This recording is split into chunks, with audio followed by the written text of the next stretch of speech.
Gelek çîrok an jî mesele hene ku ji aliyê olên qedîm ve têne neqilkirin an jî gotin.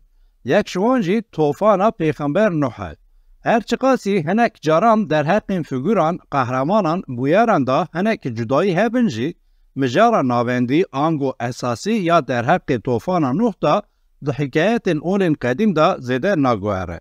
Kurt û kurtasî ew mesele wiha ye.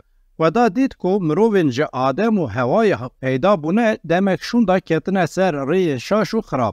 Li her derî ketine nav gunehên mezin. Rewş ew qasî giran û xirab e ku êdî nepêkan e bê sererast-kirin. Loma Xweda biryara xezebek mezin dide.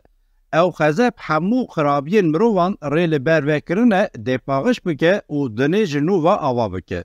Ew xezeb ew qasî mezûn û tund biya ku hemû xweza û ajalên bêguneh û bêpar jî dê li ber vê bikevin û jê nesîbên xwe bigirin. Lê dema Xweda biryarekî wiha dide ji aliyek we jî naxwaze ku wek çawa dema Adem û Hewayê dest pê kiribû her tiştî ji serî ve ava bike. Lewra her çi qasê kêm bin jî hîn mirovên dilpaxîj û bi îman hebûne. Loma Xweda biryar dide ku Nuh wek pêxember ji mirovan re bişîne. Xweda bi pêxemberiya Nuh çendîn caran mirovan hişyar kiriye. Wastiye ku mirov bên ser rêya rast. Lê xirabî û guneh ew qasî bi bingeh û belav bûne ku êdî vegera ser rêya rast nepêkane. Dema êdî hêviya Xweda ji mirovan namîne, xebera tofana mezin ji Nuh ra dişîne. Ji Nuh ra dibêje ku ew tofan di lehiyekî wisa be ku tu carî nehatiye dîtin û loma bo rizgarkirina mirovên bi îman demildest divê Nuh keştekî çêbike. Xweda ji Nuh dixwaze ku ne tenê mirovên bi îman her wiha tovên nebatan û ji her ajalê cotekî jî li vê keştê siwar bike. Lewra piştî tofana mezin ji bo nû ve avakirina jiyana ser dinê bi van hemû tiştan pêwîstî heye. Nuh jî Xweda çi xwastiye bi çi aniye. Pişra xezeba Xweda qewmiye û hemû dinê dibin avêdama ye. Tenê yên di keşta Nuh da rizgar dibin û koka yên din hemûya tên. Dema tofan bi dawî dibe, bi saya kes û ajalên di keşta Nuh da jiyan ji lova piştî Adem û Hewayê cara duyem ava dibe. Meseleya Nuh û keşta wî wiha ye û îro li ser rûyê dinê bi milyonan mirov bêguman pê bawer dikin. Her wiha gelek kes cih û bermayiyên keşta Nuh jî merak dikin. Ew keşt herî dawî li ku rawestiye. Mirovahî û hemû jiyana li ser rûyê dinê li ku derê dîsa dest pê kiriye. Êjmara kesên van pirsan dipirsin nekeme. Lê hema her kes ên ji tofana Nuh û keşta wî bawer dikin, bêguman dibêjin ku keşta Nuh li cihekî rojhilata navîn rawestiye ye. Ew îdayekî normal e elbet, lewra sê olên mezin jî ku heman meseleyê wek hev neqil dikin, ji xwe li vir ango li rojhilata navîn derketine. Gelo ew cihê li rojhilata navîn ku derê. Çendî çîrok hene û yek jî nehatiye rastkirin. Lê du navnîşanên herî zêde têne gotin li Kurdistanê ne. Cihekî çiyayê Agirî ye, ya din jî çiyayê Cudî ye. Ji ber hinek figûran an jî şikl û bermayiyên xwezayî tê îdakirin ku ew keşta Nuh nîşan didin. Lê tu perçeyekî ji keşta Nuh heya niha nehatiye dîtin ku gorî çîrokan ew bûyer bi hezaran salan berê qewmiye. A rastî hîn jî tu nîşaneke tune. Gorî gotinên olî mesele ev e û lê li aliyê din gorî nêzîkatiya materyalîst mirov bi hêsanê dikare dev ji vê meseleyê berbide. Bibêje ku ew tenê çîrok e ku hejmara kesên wiha dibêjin jî nekêmin. Lewra gorî wan tu nîşaneyekî zanistî li holê tune ye. Lê gorî min divê mirov nekeve nav vê dubendiyê û bi çavekî din li bûyerê binire baştir dibe.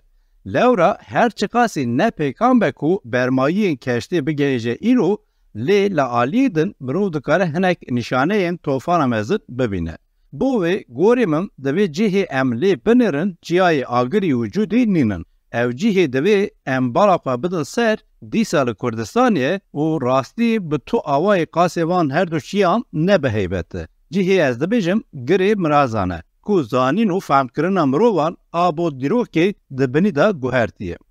Wek beşekî zanistê gorî îdayên zanista dîrokê ku bi gelemperî tê esaskirtin îro, mirov bi hezaran salan wek komên nêçîrvanî jiyane.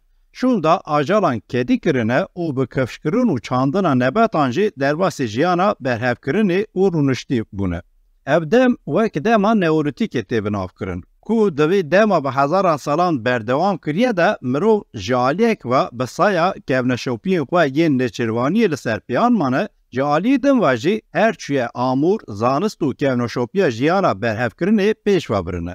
Qasî 4000 salan beriya zayînê jî mirovahî ji hêla amûr, çandînî û mezaxtinê de derbasê qonaxa nû ya dîrokî bûye ku ji wê re qonaxa şaristaniyê tê gotin û îro jî berdewam e.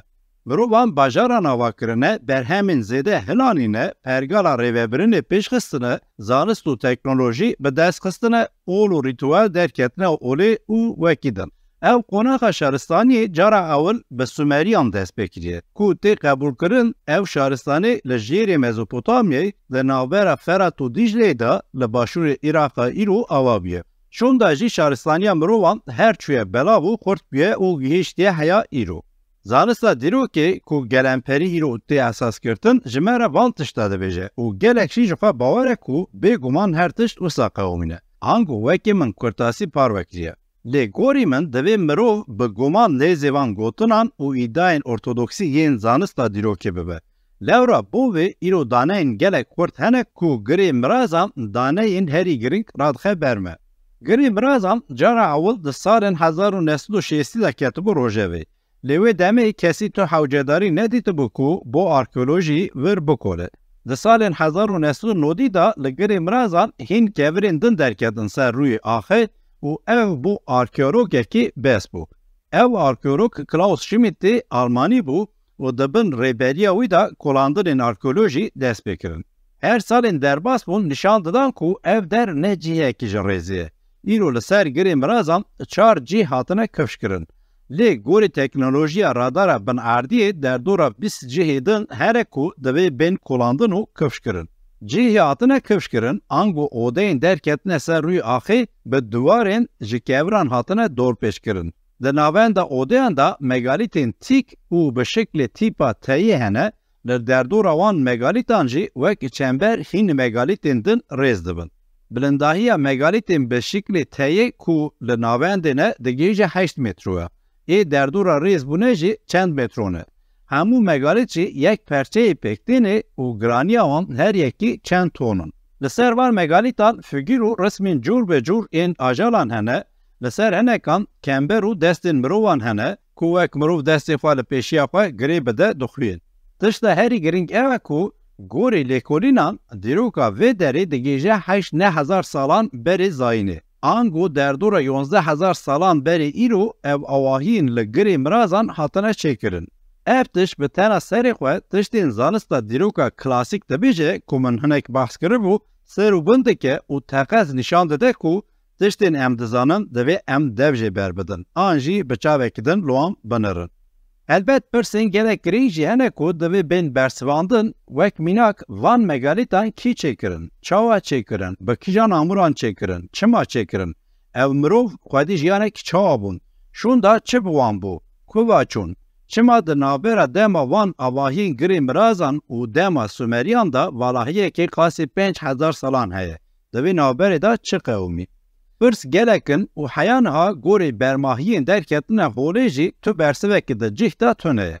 Wisa dixuye ku hîn zeman lazim e bo bersivên baş. Lê gorê daneyên bi dest ketine hinekî kesan hewl dane ku bi giştî nebe jî ji hinek aliyan ve agahiyên dîroka klasîk sererast bikim. Yek ji wan kesan jî Klaus Schmidt e ku girê mirazan bi saya wî derket ser rûyê erdê. Mixabin emrê wî têrê nekir ku odeyên li ser girê mirazan bi temamî derbixe holê, lê dîsa jî qasê daneyên bi dest xistibû pirtuk û nivîsê giring nivîsîbû. Bi kurtasî gorê Schmidt bêguman daneyên li girê mirazan bi dest ketine femkirin û zanîna dîroka klasîk di bin ve dilerîzînin û diguherînin. Di serî de jî teoriyên derheqên bi cihbûn û derbasbûna jiyana berhevkariyê ya mirovan divê ji nû ve bênivîsandin.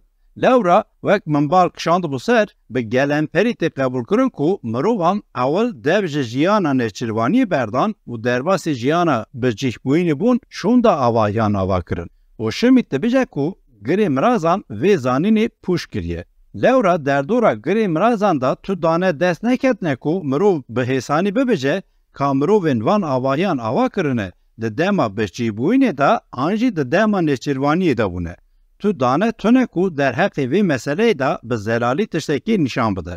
Di vê naberê de tenê ne li girê mirazan li hîn girên din ên nêzê vir jî bermayiyên gelek girîng derketine holê, heya niha tenê derdora Rihayê qasê 12 girên din hatine kolandin ku hemû nêzê girê mirazan û qasê encamên bi dest ketine hemû jî aîdê heman demê û çandê ne. Yek ji wan girê keçelan e ku qasê girê mirazan girîng e. Li vir jî megalît ango kevirên tîk ku li ser wan fîgûr û şiklên balkêş hene hatin kişkirin û hatiye diyarkirin ku ev der jî dema girê mirazan da hatiye avakirin. Lê di encama kolandinên li girê keçelan de jî tu daneyên jiyana wê demê ya bi cîhbûyî nîşan bide nehatiye dîtin. Loma li gorî van encaman êdî tê îdiakirin ku mirov hîn di dema nêçîrvaniyê de bûne û hîn derbasê jiyana bêçûbûyî nebûne, lê di hêla hişmendiya mirovan da guherînên girîng çêbûne. Hişmendiya civakî civatî pêş ketiye. Wek mînak bo bawerîn hevpar kom bûne û hinek rîtualan bi cîhanîne û hîn demên şûn da derbasê jiyana bêçîbûyî bûne û çanda berhevkariyê û çandiniyê hîn bûne û pêşxistine. Yek ji wan kesên vê teoriyê diparêze û bi vê awayê dixwaze vêbêja ango hikayeta dîroka klasîk revîze bike Schmitt bû. İhtimalê ku di encamên kolandinan da her çi qasî daneyê nû bi dest bikevin dê revîzyona hikayeta dîroka klasîk jî berdewam bike. Li gel vê hinek jî hene ku dibêjin hewcedariya mirovan bi revîzyona hişmendiya mirovan û hikayeta dîroka klasîk tune.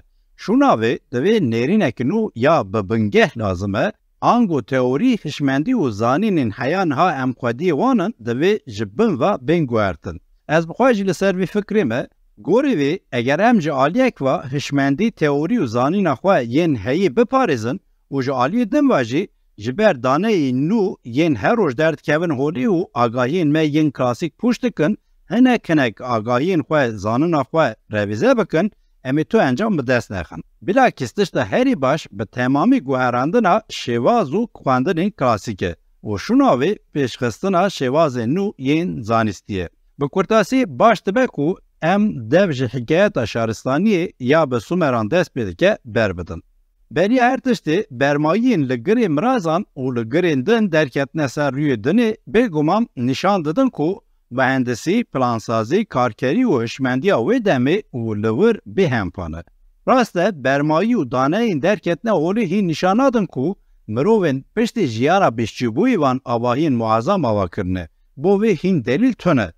Li derdora avahiyan bi hezaran hestiyên ajaran hatine dîtin ku ew jî piranî delîlên jiyana nêçîrvanî ne. Ev rastî hiç nebe bû nihaye helbet. Hîn karê kolandinê didomin û hîn divê gelek kar bikirin û di dawî da encam çi dibe em ê bibînin. Li gel vê rastiyê ew bermahî û dane mînak ew megalîtên 8 metrî û çend ton giran vê tiştî jî nîşan nadin. Mirovên wê demê rojek ji rojan aciz bûne û hema sibehekî biryar dane ku van avahiyan ava bikim. Roma mirov dikare wiha bifikire.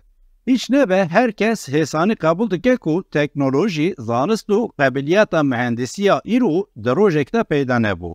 Bo vê demekî dirêj lazim bû. Gorî kesên şaristaniyê bi Sumeran didin destpêkirin em binirin jî dibînin ku bingeha agahî, zanist, tecrübeyên mirovan ên îro hene herî kêm digihîce 6000 salan berê. Eger em bi mucizeyan an jî hêzekî derasayî bawer bikin, hewcedarî bi fikrekî wiha tune elbet. Lewra em dikarin bibêjin hema cih de her tişt qewmî ew qas. Lê eger em bi zanistî bifikirin, lazim em qebûl bikin ku her tişt di demên dûr û dirêj da bi femkirinê, bi ceribandinê, bi tecrübeyên şaştî û rastiyan û bi hînbûnê gihîştiye astekî û her wiha berdewam kiriye û heya îro hatiye. Loma divê pêşerojekê bingeheke zanebûnê ango zanistî, qebiliyet û huner û tecrübeyên kesên avahiyên li girê mirazan ava kirine divê hebe. Ev megalîtên 11000 salan berê ne karê rojek ye û ne jî bê bingeh û bê tecrübe ye. Lê çi ne? Her wiha ez dixwazim bi alegoriya Graham Hancock bal bikişinim ser vê rojê ku ew zilam li ser fikra şaristaniyekî wendayê ye, gorî wî şaristaniyekî wenda heye, bi gor alegoriya wî ez ê wiha bibêjim. Ev megalît û avahiyên gelek kompleks û tecrübe zanyarî dihewînin, ne karê wan mirovanin ku ji aliyek ve li pê nêçîrê direviyan û ji aliyê din ve ji ber eciziya kebiran dihêrandin û jî amûr çêdikirin. Ango wek gelek caran tê gotin û di vêbêja hikayeta dîroka klasîk de cî digire, ew ne karê mirovên beriya dîrokê ango beriya şaristaniyê an jî mirovên wehşin. Rewş ev e û loma ev pirsa zor hîn jî bêbersiv e. Ev tercübe zanist, teknolojî û huner hostatî ji ku hatine ku mirovan bi van karibûne van avahiyên derasayî ava bikin. Gelo ev tişt hemû ji aliyê kesên ji şaristaniyekên bi wenda ve hatine neqil kirin. Ew kî bûn û çi bû bi wan? Bersiva van pirsa kes bi zelalî nizane. Lê gorî hinek nivîskar û lêkolînerên wek Graham Hancock, Andrew Collins, Erich van Däniken divê em li ser şaristaniyek wenda bifikirin û li ser şopa wan bigerin. Gelek arkeolog û dîroknas jî ji pêşniyarên an jî ji van fikrên nû ha nefret dikin. Lê dema em li girê mirazan binêrin, dibînin ku ev fikr û pêşniyar gelek di cîhtan e, maqûlin. Li aliyê din meseleyek wiha jî heye. Mesela îro em behsa dema fêzayî dikin. Lê em nikarin heman demî îdia bikin ku pêşketin û belavbûna teknolojiyê û zanistê li her derê dinê wek hevin. Hîn jî hinek civak ango millet amûrên sed salan berê bikartînin. Lê yên din xwedî teknolojiya herî dawînin. Ev jî nîşan dide ku pêşketina dîrokî li her derê dinê di heman demê de naqewime û wek hev jî nîne. Eger em vê rastiyê qebûl bikin, ihtimale ku em bibin xwedî perspektîfekî cuda ku bikaribe rewşa girê mirazan eşkera bike. Di vê demê de jî dibe ku mirov an jî komên ji hêla zanistê, teknolojiyê, mühendisiyê, astronomiyê, matematîkî û wekî din de pêşketine hebin. û li gel vê dibe ku hîn zêdetir mirov an jî komên hîn de asla nêçîrvanî de jî dijîn hebin. Peki derdora avahiyên li girê mirazan û her wiha li girê keçeran gelek bermayî û daneyên komên nêçîrvanî hene. Lê çima derheqên mirovên di qada teknolojî û zanistê de pêşketine tu dane tune. Eger ev tune bin, çawa dibe ku ev mirovên li pê nêçîrê direviyan van avahiyan gelek mezin û mazam ava kirine. Wek min gotibû ev pirsên gelek zorin, ji bo bersivan an em ê her roj zanebûna xwe ya gorî hikayeta dîroka klasîk revîze bikin û valahiyên di vir de ji ber daneyên nû çê dibin wiha pîne bikin. An jî rastî divê em fikra şaristaniyekî wenda qebûl bikin û li şopa wê bigerin ku ew ji zanebûna me ya klasîk dere. Li gel vê rastiyê em nikarin bi temamî bibijin ku bo em wan pirsan bipirsin tu dane tune. Bilakîs hene û loma heya cihekê em dikarin bersiva van pirsan jî bidin. Bi taybetî kevirekê ango megalitekî li girê mirazan gelek barkêş û sansasyonal e. Eger îdayên gelek barkêş ên derheqê vê megalitê de esas bigirtin, mümkün e ku agahiyên derheqê tofana Nuh jî yên derheqê şaristaniyekî wenda de jî bi dest bikevin. Di vê qonaxê de dixwazim bibêjim ki li gorî şaristaniyekî wenda îro mirov hîn hêsantir dikare tofana Nuh bi daneyên zanistî eşkera bike. Ango ew hêsantir e. Di vir de ez behsa dema direyasa pêşwext dikim, ango yan gir direyîs dikim. Wek min gotibû heya niha tenê 4 odeyên li girê mirazan hatine kevşkirin û ya ji aliyê arkeologa ve bi tîpa D hatiye binavkirin ya herî kevne ku dîroka wê derdora 11,000 salan berê hatiye tespît kirin. Stûnek an jî megalitekî li vê odeyê bi numroya 43 hatiye binavkirin. Li ser vê stûnê yek mezin du jî hîn piçûktir sê figurên têrê laş hene û baskê wan wekî kevanin. Her wiha figürekî dupuşkî gloverikek wek rojê û şeklên maran hene. Wekî din jî hinek figürên din hene. Martin Sweetmanê ji zanîngeha Edinburghê û hevkarên wî derheqê vî stûna 43 da xwedî îdeyekî gelek barkêşin. Sweetman û karhevalên wî dibêjin ku mirovên girê mirazan ava kirine teqes xwedî agahiyên astronomiyê bûne. Berê deriyên odeyên heya niha li girê mirazan hatine kevşkirin li stirkekî dinere ku ew Sirius e û stirka li asîmana herî zêde diçirûse dibiriqe. Ku ev 4 ode di heman demê de nehatine avakirin. Hatiye tespîtkirin ku di navbera avakirina her 4 odeyan da 1000 sal hene. Ango di navbera her odeyê de bi sedan sal hene. Lê dîsa jî berê hemû odeyan li stirka Siriusê dinarin. Her wa Swêtman û hevkarên wî bal dikişînin ser hîn agahiyên din ên astronomiyê ku li ser stûna çil û sisiyan cih digirin. Gorî wan ew figurên li ser stûna çil û sisiyan nexşeyekî asîmanî ye û demekî diyar nîşan dide. û derheqê bûyerên girîng ên di vê dema hanê de qewmîne agahiyan dihewînin. Figurên têrê laşan koma stêrkan a bi navê kevanê, dupuşt jî koma stêrkan a bi navê dupuşkî temsîl dike û xêzkirina wan jî bêqusûr e û ya herî girîng ew e ku rastî jî rêzkirina wan komên stêrkan demekî diyar nîşan didin. Swêtman û hevkarên wî bi saya teknolojiya kompûterê di zeman da paş veçûne û nexşeyekî stêrkan xêzkirine û dîtine ku ev rêzkirina komên stêrkan a li ser stûna çil û sisiyan rastî jî beriya zayînê derdora 10,800 û 10,900 salan hebûye. Ango derdora 12,800 û 12,900 salên berê îro ev komên stêrkan wekî stûna çil û sisiyan nîşan daye li asîman cih girtine ku ew nîşanek gelek giring e. Lewra di vê dema tê behskirin da ji ber bûyerên xwezayî dünya serûbûn bû. Gelo mirovên girê mirazan bi van avahiyan û figurên li ser megalîtan xêz kiribûn xwastibûn çi peyam bidin. Armanca wan çi bû? Dibe ku ew peyam wek Swêtman û hevkarên wî dibêjin bo îro bejî.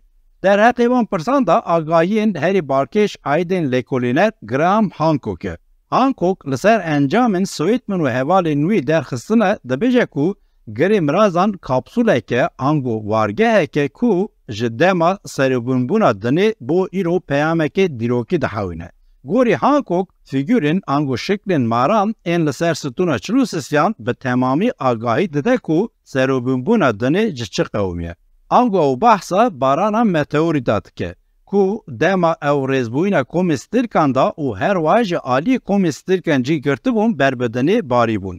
Hancock bi bîr tîne ku li gelek deverên dinê çîrok, efsane, mîtolojîm derheqên maran da hene û di wan meseleyan da gelek caran şiklên maran an jî bixwe mar û bûyerên li asîmanan diqewmin têkildarin. Roma Hancock ji xwe bawer e ku figurên li ser stûna çil û sisiyan a li girê mirazan jî ji me re heman çîrokê dibêje. Gelo di wî demê da ku Swêtman û Hancock bi stûna çil û sisiyan bal dikişînin ser çi qewmî bû. Êdî teqes rast tê qebûlkirin ku qasî 12,800 û 12,900 salan berê felaketekî mezin qewmî ye û ji wê demê re dema dirêyasa pêşwext ango Younger Dryas tê gotin an jî em dikarin bibêjin dema cemedîbûna dinê ya dawî. Kurtasî temelê dinê 4 milyar û nîv tê hesabkirin û heya îro gelek bûyerên mezin li dinê qewmîne. Ji ber van bûyeran çendîn cara dünya binûser bûye û pişta jiyana li ser rûyê dinê her carî hema bi dawî bûye û şûn da dîsa jiyan bi awayekî dest pê kiriye. Gelek sedemên van serûbûnbûnan hene ku yek ji wan jî bûyerên klîmayî ye yanî hewayî ye. Yek ji encamên şert û mercên tund ên bûyerên klîmayî cemedîbûn e. Ev jî çendîn cara qewmî ye. Wek encam bi hezaran salan rûyê dinê hema giştî bi cemedên qelew hatiye pêçandin. Ji van deman ra demên cemedîbûnê tê gotin. Dema cemedîbûnê ya dawî dema Horosenê ye û gorê gerenferî tê qebûl kirin 2 milyon û nîv salan berê dest pê kiribû û ji hêla teknîkî ve rastî ev dem hîn jî berdewam e. Li heya roja îro wek peryodan cemet canan ji bakur û başûrê dinê berbihev gelek belav bûne ango nêzê hev bûne cana jî paş vekişiyane heliyan e ku ev her peryodek jî bi hezaran salan dewam kiriye. Dema helandin û paşvekişandina cemedan ya dawî derdora 13,000 salan berê qewmî ye. Tê zanûn ku dema paşvekişandina cemedan a dawî da şert û mercên tund ê klîmayê qewmîne û ev dema dirêyasa pêşvext ango Younger Dryas e. Her wa tê zanîn ku heya cemet pehelin şertên gelek giran û zehmet û sar û sermayekî gelek dijwar hebiye û ji ber vî jî kok li gelek cureyên acar û nebetan hatiye ku li ser rûyê dinê wê demê hebûne îro tune. Bi taybetî bakurê dinê Amerîkaya Bakur, Awropa û Bakurê Asyayê hema temamî dibin cemedan da bûne. Ji ber cemet sermaya dijwar û şertên bo jiyanê nehêsanin îro em dizanin ku koka ajarên wek mamût, pilingên diranşûr, têrên terorê hatiye. Elbet sedemên cuda jî hene. De heman demê da wendahiyên cureyên mirovan jê çêbûye. Mînak Neandertal beriya 30-40 salan ji ser rûyê dunê paxiş bûn. Wek sedema vê yek jî ev şert û mercên tund ên klîmayê tê nîşandin. Cureya mirovên Homo sapiens li gel gelek dijwariyan dikaribiye li ser rûyê dunê bimîne. Ku koka me digije wan ango ew dapîr û bapîrên mirovên îro ne. Li wek îro piranî tê gotin gelo mirovên dema cemedibûnê tenê di kurayiya şikeftan da jiyabûn û tenê li pê nêçîrê baz dabûn. Dibe ku rastî cuda be. Dibe ku mirov behs bîne ku mirovên wê demê jiyana xwe bi zanîn û agahiyên pêşketî di astek din da heta di asta şaristaniyê da ava kiribin. Dîsa em dizanin ku dünya 5 caran serûbûn bûye û her carî hema dawî bi temamê jiyanê hatiye. Rastî mirov nikare dema cemedîbûna dawî bi van 5 serûbûnan ra qiyas bike. Lewra bandora vê dema dawî gelek kêm e. Rast e, dema cemedîbûna dawî jî gelek dijwar bûye. Lê mînak qasî dema dawî hatina dînozoran bi bandor jî nene. Lê helbet bû hikayeta mirovan ev dem jî têra xwe dijwar û bi bandor bûye. Balkêş e wek min behs kiribû ji xêla teknîkî ve tê qebûlkirin ku denê hîn di dema cemedîbûnê de ye. Eger her tişt bi asayî rêve biçûya, îhtimal bû ku ji bo dawîbûna wê demê hîn dem lazim bû. Li qasî 13,000 salan berê di cîhta û gelek tund dawî li vê demê hatiye. Ango hinek dane hinek ku nîşan didin ji ber zêdebûna germî û wek meseleyên mîstîk de tê gotin ev dem bi tofanekî gelek dijwar bi dawî bûye. Gelo çi bû sedema vê bûyera di cîhta û wêrankar. Bu bersiva vê pirsê Graham Hancock bal dikişine ser hinekî lêkolînên li ser jeolojiyê. Gorî vê dema stûna çirûsûsyan li girê mirazan nîşan dide ango 12,900 salan berê dünya dîsa di nav kembera meteorên Taurî de da derbastı bû. Dîsa dibêjim lewra ev tişt normal e. Di peryodên gera dinê da ev tişt diqewime. Ango di gera dinê ya li dora rojê da ev peryodan têne dîtin. Îro jê em hinek demên salî da stêrkên dişiqitin ango bi rastî barana meteoran li asîmanan dibînin ku ev jî bi vê peryodê re têkildar e. Lê 12,900 salan berê dünya dema di nav kembera meteorên Taurî de da derbas bûye li meteorekî mezin rast hatiye. An jî li perçeyên ji asteroîdekî gelek mezin paşmane rast hatiye. Elbette meteor an jî perçeyên asteroîdê qasî asteroîda dawî li dînozora aniye mezin nebiye. Eger wisa be îhtimalekî mezin îro mirov tune bûn. Wek Graham Hancock jî bal dikişine ser gorî encamên lêkolînan em jî dibînin ku rastî jî derdora 12,900 salan berê gelek meteor bi haybet û bi bandor li ser rûyê dunê barîne. Daneyên derheqê vî bûyerê da li Amerîkaya Bakur li gelek dewerên Ewropayê li hinek welatên Asyayê jî bi dest ketine. Heta li axa nêzê girê mirazan da jî hatiye tespît kirin. Ew daneyên di nav qatên axê de hatine tespît kirin bêguman nîşan didin ku qasî 1000 salan beriya avakirina girê mirazan ji ber barana meteoran li dinê qiyametekî qewmiye. Li gel vê rastiyê lê tu calekî meteor an jî asteroîdê nîşan bide tune. Wek tê zanîn cala asteroîda 46 milyon salan berê dawî li dînozora anî bûn hîn jî li Meksîkayê xuyaye. Pirs ev e çima calekî meteor an jî asteroîdekî 12,900 salan berê nîşan bide tune. Bersiva vê pirsê jî heye.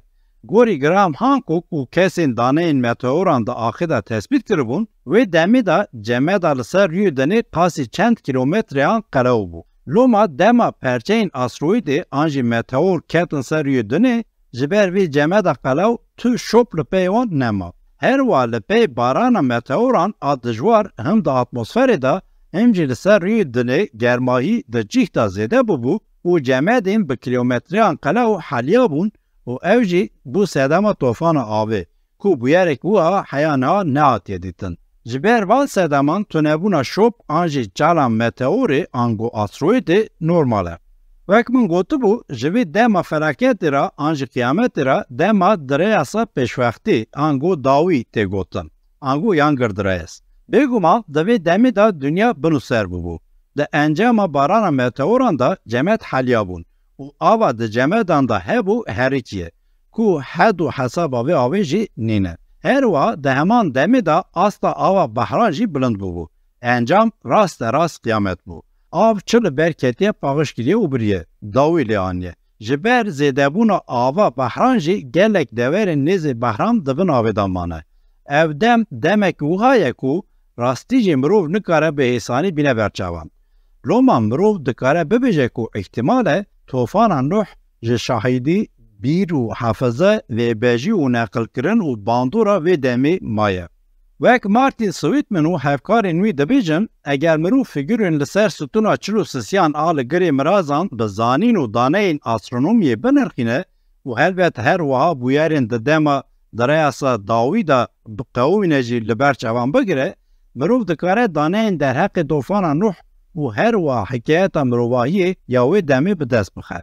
Heta ji ber van daneyan mirov dikare îdia bike ku stûna çil û sisyan qeyda awin a tofana Nuh e. Lê helbet ew qeyd û bîr û rastî ji Nuhekî zêdetir tiştan nîşan didin. Qasî hatiye tespîtkirin avahiyên li girê mirazan qasî hezar salan piştî dema direyasa pêşwext ango direyasa dawî hatine avakirin. Ango hîn bîr û bandora qîyametê li ser mirovan teze biye, ew avahî hatine avakirin. Loma ji hêla zeman da ji qîyameta her tiştê paqij kiriye nedûre. Lê tişta herî barkêşî ew e ku ev avahî teqes bi zanîn û agahiyên mühendisî, karkerî, astronomî, civakî, rêxistinê, koordinasyonê, xwezayî yên gelek pêşketî hatine avakirin. Ku girê mirazan ne tenê. Li vê derdorê hîn gelek girên din hene, mînak ji herêma Antep Efrînê bigirin, heya Mêrdîn Cizîrê, ji wer heya Sêrt Amedê Hewlerê gelek girên wiha mirov dikare bibîne. Eger ev gir hemû bên kolandin, dê encamên hîn barkêş bi dest bikevin. Ku ji xwe hinek cîhan da ew encam bi dest ketine jî.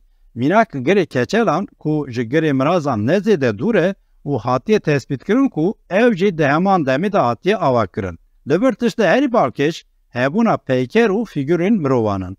Tiştekî din a barkêşî girê mirazan jî girê keçelan jî piştî avakirina wan hezar salan şûn da bi qestî ango bi zanebûn hatine bin axkirin, hatine veşartin. Ew jî pirs û meraxên mirovan hîn zêdetir dike. Tiştê ez dixwazim bibêjim, eger ew gir hemû bên kolandin, dibe ku dema avakirina wan hîn paş ve biçe, hîn nêzê dema qîyametê bibe. Tenê ew daneyên heyana li girê mirazan û her wiha li girê keçelan bi dest ketine, nezaniyekê ango muammayekî wiha radxe berçavan. Gorî vêbêja ango gotina dîroka klasîk, cureya mirovan ji ber şert û mercên ji xwe gelek dijwar ên dema cemedîbûnê da dibin şertên paşverû ango primîtîv te jiyane. Tenê nêçîrvan bûne û di şikeftan da bi zehmetî li ser piyan mane. û ew jî têr nekiriye di ser da tofana avê hatiye ku ew qasî tûn biye ku mirov bi hêsanê nikare bîne berçavê xwe. Lê çawa dibe ku mirovên di van rewşan da jiyane di demek Kurd da karibûne van avahiyan ava bikin. Ku bo vê zanîna mühendisî, civakî, koordinasyonî, karkerî û wekî din lazim e. Wek min behs kiribû, bi daneyên niha bi dest ketine bersiva vê pirsê neyîsane. Gelek zor e. Lê Graham Hancock dibêje ku bersivek heye. Gorî wî dema cemedîbûnê da hewaya hinekî dewerên dinê ji bo jiyanê hîn nervtir û hêsan bûye. Ku rastî jî wek mînak derdora behra ava spî, navbera Başûr û Bakurê Amerîkayê hinekî dewerên Afrika û Asyayê wiha bûne. Mirovên wê demê jî gorî şert û mercên wê demê xwedê şaristaniyekî bûne. Ku dibe ku mirov nikaribe bi şaristaniya îro re bîne berhev, lê qasî gerenperî tê qebûlkirin jî ne paşverû biye. Ango mirov nikare bi hêsanî bibêje mirovên wê demê bi temamî ji komên nêçîrvanî û paşverû pêk hatine. Ev tofana di encama helandina cemedên qelew da qewmiye, di serî da vê şaristaniyê li ser rûyê dinê pawij kiriye. Lê helbet kesên ji vê qîyametê xilas bûne û we parastine cihê bilind, hîn şûn da li komên din rast hatine. Ku ew hîn di jiyana nêçîrvaniyê da bûne û ew mirovên ji şaristaniyê hatine zanist û agahiyên xwe peyderpey bi wan re parvekirine. Avahiyên li girê mirazan û avahiyên wekî wan ên li dewerên cuda wiha mümkün biye. Teoriya Graham Hancock wiha ye. û di vê rewşê da em dikarin ne tenê behsa Nuhekî, behsa gelek Nuhan bikin. Bi rastî fikr û nêrînên wiha bi mirov hinek ecêb tin. Lê bo rastiyê ew wek hewldanên barkêşin jî. Wiha یا ام قبول بکن و ببیجن که مروین گری مرازان و آواهین لور آوا کرنه دبن شرط و مرجین گران و پاشفرو دابونه و هین دمک بری قیامت دوان قومیه و هر تشتی جوان گرتیه. او مروان جعالیک و لپی نچیر خواه باز دان و به نچیری دباره خواه دکرن جعالیک و جی روژک جبر عجزی رابونه و بریار دانه که وان آواهین به همپا آوا بکن. بگومان نزدیکاتی که وها وکو والایه. لمخابن آرکئولوژی و دیروکناسیا ایرو گلک جعالیان و ریددن وان وکو والایان. آنجی امیوانا عالیه که بهلن و به اساسی لسر مسئله بفکرن. کوکا وی برماهی زانین و زانیاریا آواکرن وان آوایان پیکان کریه دکوه کو، دگیجه حیا کو، بریا وان مروان چه هبویه.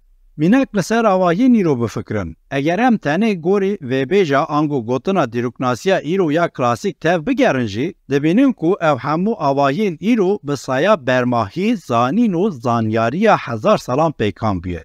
مروان همه دروژه که ده زانیاری مهندسی ماتماتیک هوای کوران کارکری آخه جواکی تکنولوژی به دست نخستنه.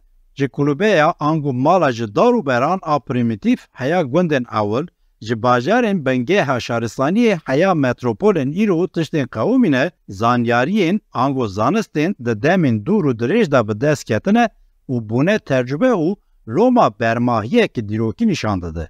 دوی روشی دا مروین تو ترجبه زانین و برماهی وان تونه بون و تنه بجیانه که حسان را مجود بون و چاوا وان آواهین لگر مرازان آوا بکن. تشتا دا بیجم دوی ام حول بدن که سینورین زانین اقوه هین برفرهتر بکن و بچاوه کدن لدانه دا دست مدانه بنیرن. اگر هم بکار بن وها لگر مرازان، گری کچلان و گرین دن بنیرن و ایک مثال امی بکاربن هن حکایت جدا ین در حق طوفان نوح تاجی ببینن. حتی حکایت گلک نوحین دنجی.